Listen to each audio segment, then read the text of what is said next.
Hello everyone. So let's now solve vector assignment week 9 question number 2. Consider the following function f, g, h and s. Which of the following options is true? So first domain of f. So this is how our f is defined, and basically our x and y are real numbers. So the y here cannot be negative as the square root of the negative number is not defined for the real number case. So we know that y has to be greater than equal to 0. And for the x, this it is 1 minus x. So this whole expression cannot be negative.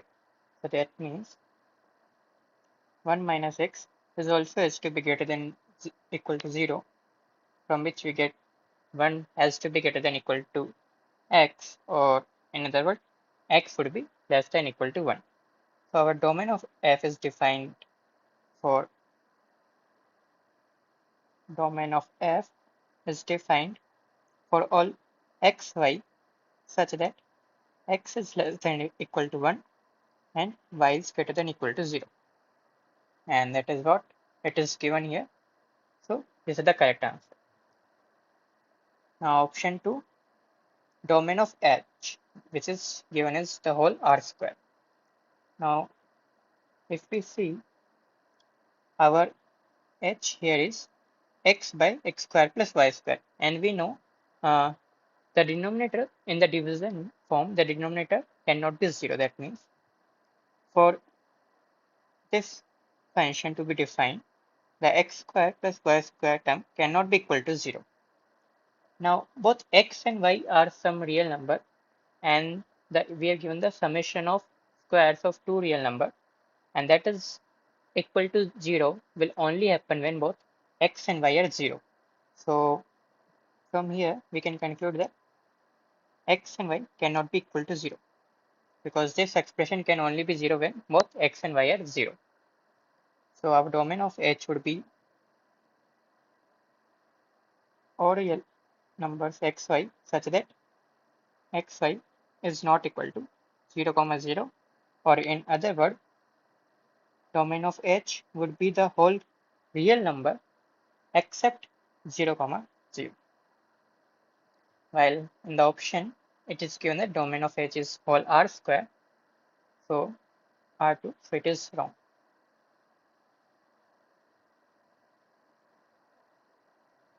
Now the third option is about the composition between g and f. So g of f is given as sine of x square minus 1 plus y square.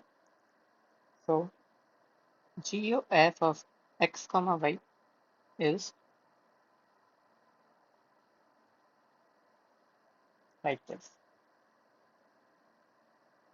So that means in the argument of the function g, we will take the output of the function f.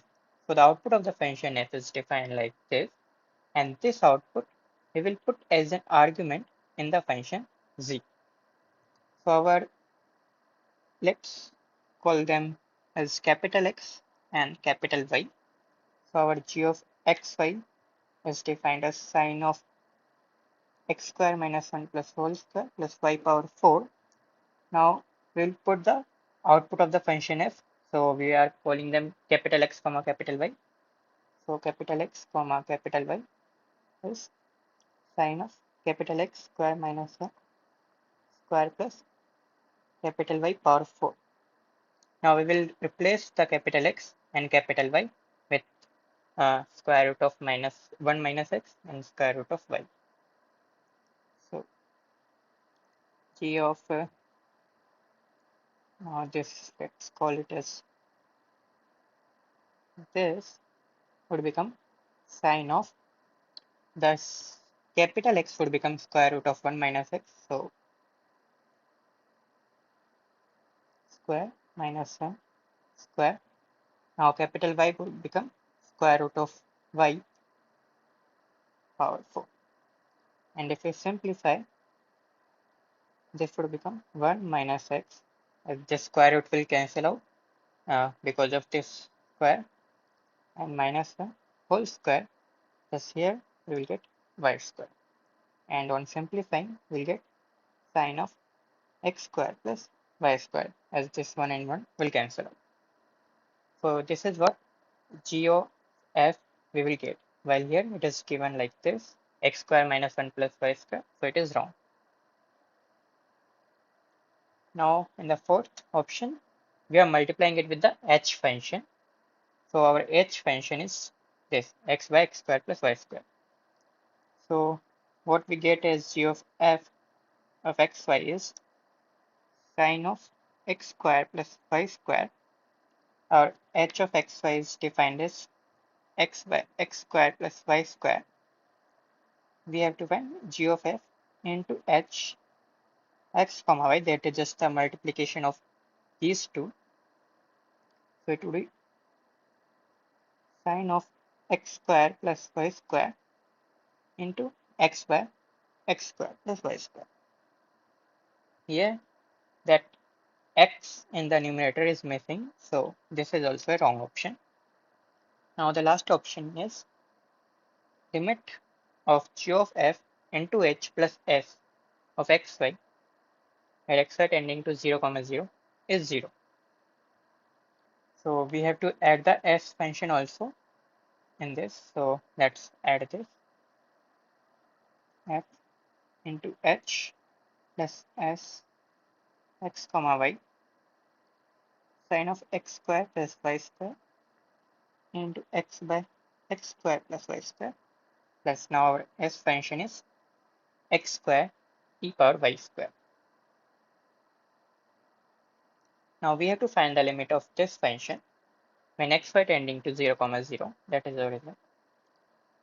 Here it would be same as limit of xy tending to 0 comma 0 for the function sine x square plus y square into x by x square plus y square, this limit xy tending to 0 comma 0 for x square e power y square.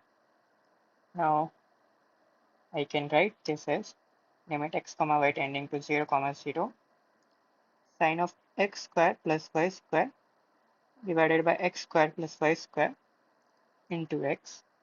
Yes. Now for this function, uh, we can directly put the value of 0 comma 0, as this is an exponential function. It's a very good function.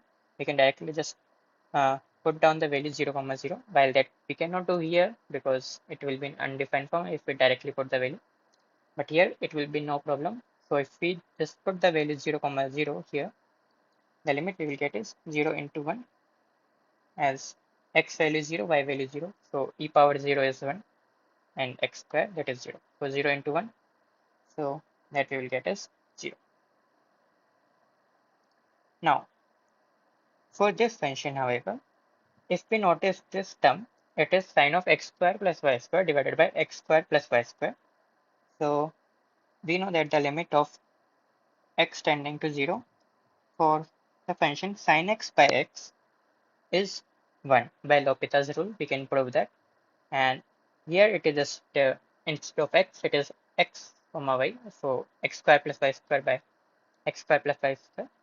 So here also we can apply the same logic, and with that we will get this function limit as 1. While here this, we can directly put the value of x here, that is 0. So overall we will get is 1 into 0. The 1 came from here and 0 come from here, plus 0. So the overall limit would be 0. And that is what it is given here. So it is the correct answer. Thank you.